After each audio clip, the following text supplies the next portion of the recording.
Olá, alunos! Estamos novamente aqui para conversar sobre alguns temas de relações trabalhistas. Eu sou a professora Aldrin e agora a gente vai falar sobre a terceirização, que é uma realidade muito importante e muito vivida pelo pessoal que se envolve com a gestão, né?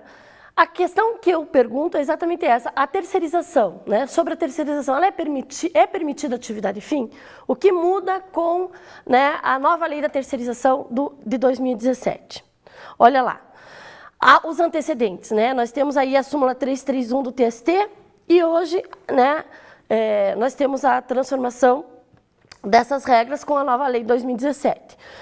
Nós temos dois antecedentes, nós temos a súmula 331 do TST e a lei 6.019 de 74, que vai falar sobre, né, a terceirização do trabalho temporário. O que é terceirização? Ali eu coloco para vocês, produto da descentralização administrativa nas organizações, né?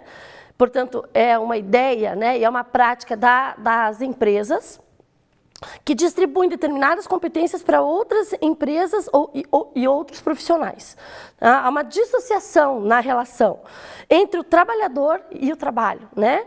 E a empresa na qual ele está prestando serviço. Então, há uma dissociação entre o vínculo trabalhista, o vínculo CLT se dissocia da empresa em relação ao trabalhador que presta serviço, né, no interior, né, da empresa. O vínculo trabalhista ele se estabelece, obviamente, com a prestadora de serviço. E eu coloco aqui, o vínculo, né, trabalhista, primeiramente, se estabelece com outra empresa, que não aquela aonde se presta efetivamente serviço. Então, há uma relação trilateral, prestador de serviço, tomador de serviço e o trabalhador, que é empregado da prestadora, não necessariamente, né, ele tem uma relação de trabalho com a tomadora de serviço. O que diz a súmula, né, pela súmula 331 do TST, o que acontece? O que acontecia, né, já que nós estamos falando dos antecedentes? Era vedada a terceirização da atividade fim. Então, o que você poderia terceirizar, o que você poderia entregar a execução do serviço para terceiros, né, para a prestadora ou outros profissionais, seria exatamente a atividade meio e não a atividade fim da empresa. Então, diz lá, era vedada a terceirização da atividade fim da empresa, sempre se entendeu por terceirização lícita aquela que ocorria nas atividades meio da tomadora. Quais eram as atividades meio mais conhecidas, né, por vocês, né, e por todos? As atividades de vigilância, de conservação e de limpeza. Era uma prática, né, desde a súmula 331 do TST. Qual era a responsabilidade? Então, em relação à atividade, a gente sabe isso, né? Que a súmula 331 permitia a terceirização da atividade meio da empresa, que é aquela necessária para a realização daquilo que a empresa persegue como atividade fim. A responsabilidade da tomadora de serviço era solidária, né? Ou seja, as obrigações que não eram cumpridas, elas podiam ser exigidas tanto da prestadora como da tomadora no mesmo momento. Com a Lei 13.429 de 17, o que vai acontecer? A terceirização passa a ser permitida a rigor em qualquer atividade, desde que cumpridos os requisitos da lei. A gente vai conversar um pouquinho sobre isso. Então, com relação à atividade, passa a ser possível que uma escola terceirize, né, os professores, que uma construtora, né, terceirize seus engenheiros. Na prática, isso pode acontecer. A responsabilidade da tomadora passa a ser subsidiária, né? Antes não era. Ela responderá pelas obrigações não cumpridas quando esgotados todos os meios admitidos de cobrança pela empresa prestadora. Só quando o trabalhador esgotar todas as possibilidades contra a prestadora é que ele poderá, então, acionar a tomadora de serviço.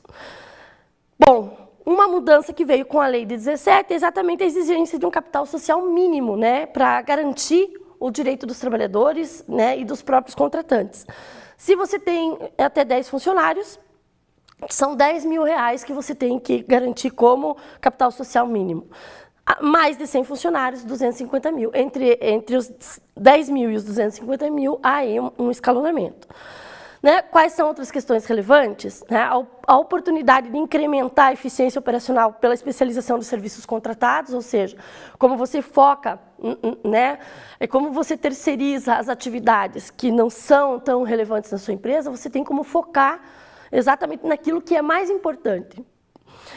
Maior especialização dos profissionais, ou seja, uma das consequências, né, é exatamente o fato de você conseguir profissionais mais qualificados, até porque você busca, né, nas prestadoras de serviço, os profissionais que têm mais qualificação, que seria muito oneroso para você mantê-lo. Há uma redução de custos, obviamente, né? Você não tem, principalmente na demissão, os custos, né, ficam com a prestadora de serviço. Os trabalhadores terceirizados não podem trabalhar em atividades diferentes daquelas que foram previstas no contrato. Quer dizer, também a nova lei da terceirização, embora permita essas mudanças, não trazem o direito, né, de você, por exemplo, burlar direitos trabalhistas ou exigir desse trabalhador que ele desenvolva atividades que não estão no contrato. Então, a lei da terceirização, como eu coloco ali, não vai alterar a relação de emprego com o prestador de serviço, que continua tendo todos os deveres que são colocados, né, pela CLT. Então, eu não posso também, para a prestação de serviço individual por pessoa jurídica, substituir o empregado CLT. Eu não posso fazer com que isso aconteça. Existem vantagens e desvantagens, como a gente viu, né?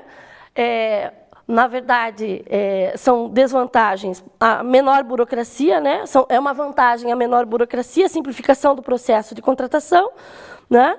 E, como desvantagem, a redução do comprometimento do empregado, né?